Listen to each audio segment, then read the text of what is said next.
Alright, buddy. Welcome back to Rustic Rebuilds. I think in the last video I got the frame painted. I had took off the fuel tank.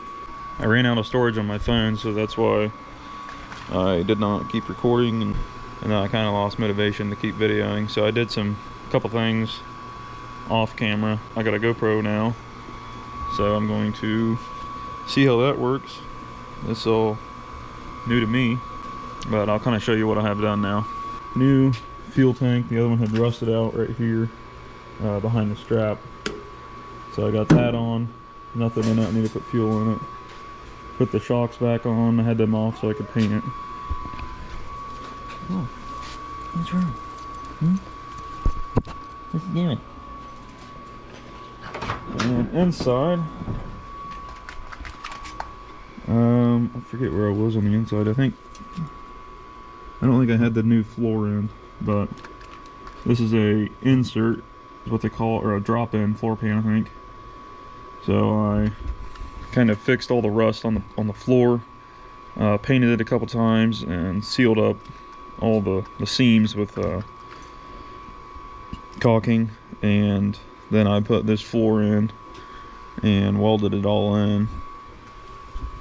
So I got new floor, so both sides are done now. Rockers on, so I welded up, painted it, threw the seat back in, seat belts.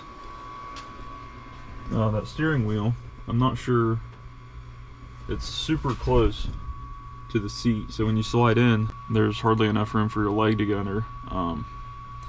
So what I think I'm going to do, that's a stock steering wheel. I might just take that off and get I think those are 15 inch steering wheels. I might try to find a 13 or something like that. Excuse me, put that on that way, and it's not a tilt steering wheel, steering column, so you can't tilt it up, and I really don't want to get a new seat. I don't know if this seat is not original. I don't know if it's out of something else. It looks like a Squarebody seat, but for whatever reason it's really close to the steering wheel and it's hard to get in and out of. So I'm going to try to find a smaller steering wheel and put that on there and see what happens. It should be better. Threw both the doors back on. I think the driver's side was on last video. Fender, this fender back on. Got a dent here, so I could fill that with Bondo, but it's kind of bulged out here. I don't know if you can see that. I could just kind of fill this in with Bondo and sand it down, but then that bulge is always going to be there. I'm probably just going to try to find some good used ones and then sell these, because this side got the rust on it, which I could fix, but there's also a dent on the bottom.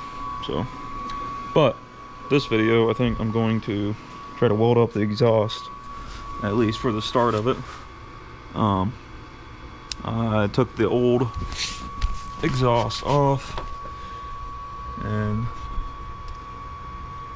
also got the transmission pan off. The old transmission pan was leaking, and so I ordered a new one. Come to find out, it's a 1 7/8 depth or something like that, and it didn't fit with the fuel filter and everything, so I'm in the middle of returning that and ordered a new one so I can put that on with a new filter and pickup tube and everything. So that's why the transmission is open right now at the bottom. Got new collectors for the headers. Get out.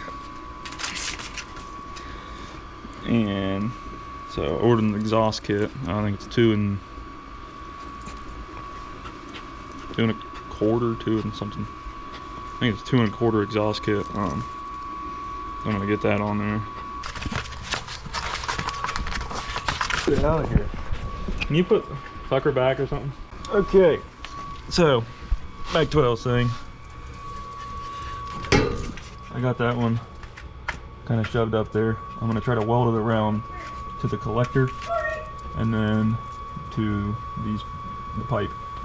Hang this one up and then get to welding these in. There's no light in.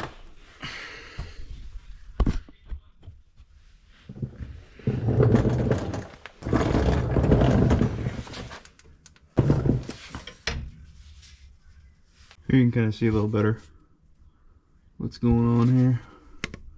I'm going to tack it and then we'll take everything back off and do the full weld.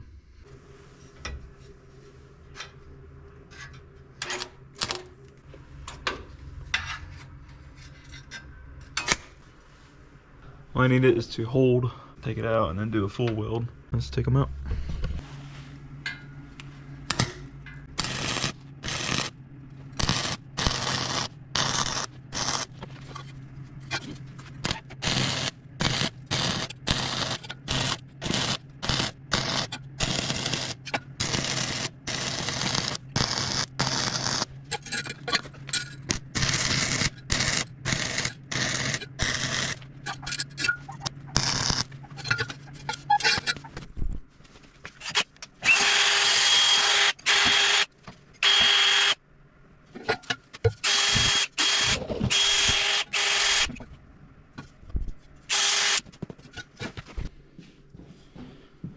There it is. Horrible weld, I know. But it should seal. It's a Harbor Freight welder. And for the next one.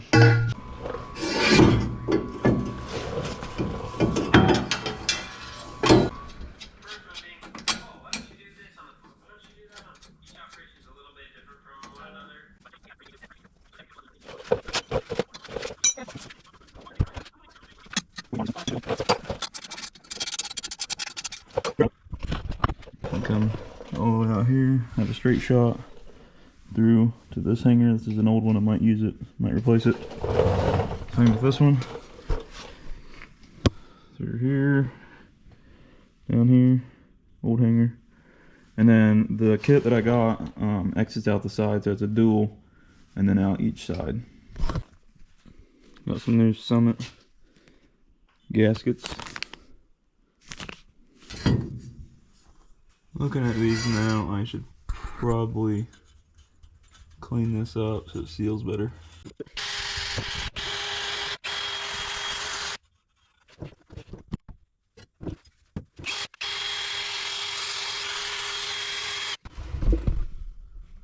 Should be good enough. Good for it to at least seal, hopefully. Which way do they go? Anybody know? You can see the lip is rounded here. It's real sharp here. I'm gonna put it on like this, I think. Kind of the rounded here. Cause, ouch, that's hot. That's what makes sense to me. Oh, there it goes. All right, let's put the top one in.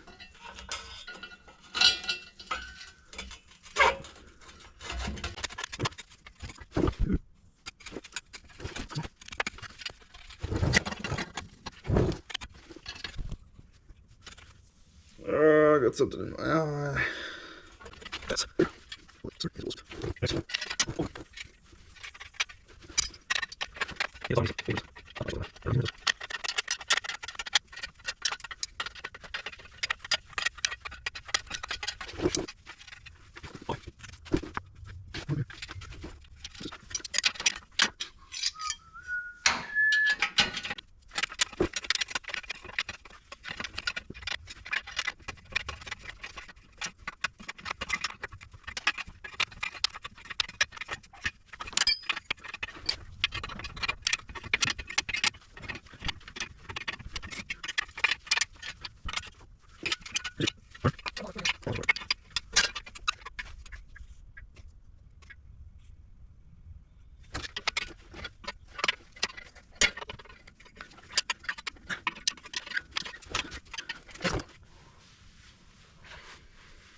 One of the downsides of having the transmission oil pan off is it drifts right in your face.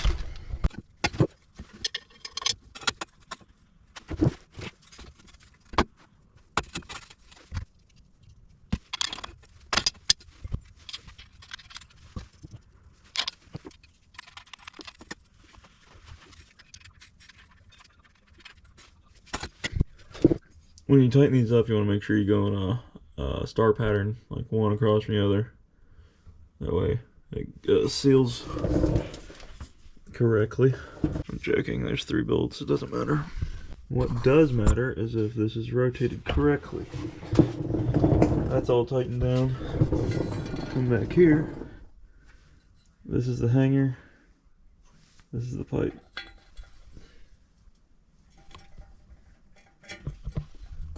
So apparently this came off because this whole thing needs to be spun like this, so it lines back up with the hanger. If not, if I force it, it'll probably break some welds up here somewhere. And if I leave it like this, it's at an angle, so it'll be pointing off like towards the middle of the truck.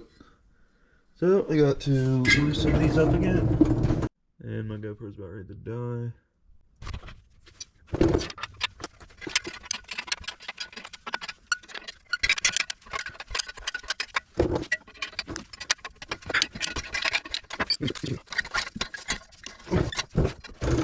There we go. Got that. These loosened. Lines up. The hanger here.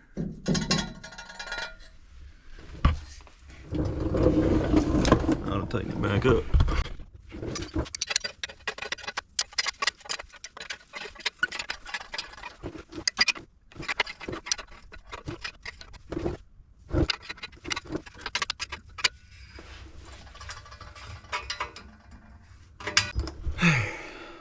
Now that's all tight. And it's still where we left it.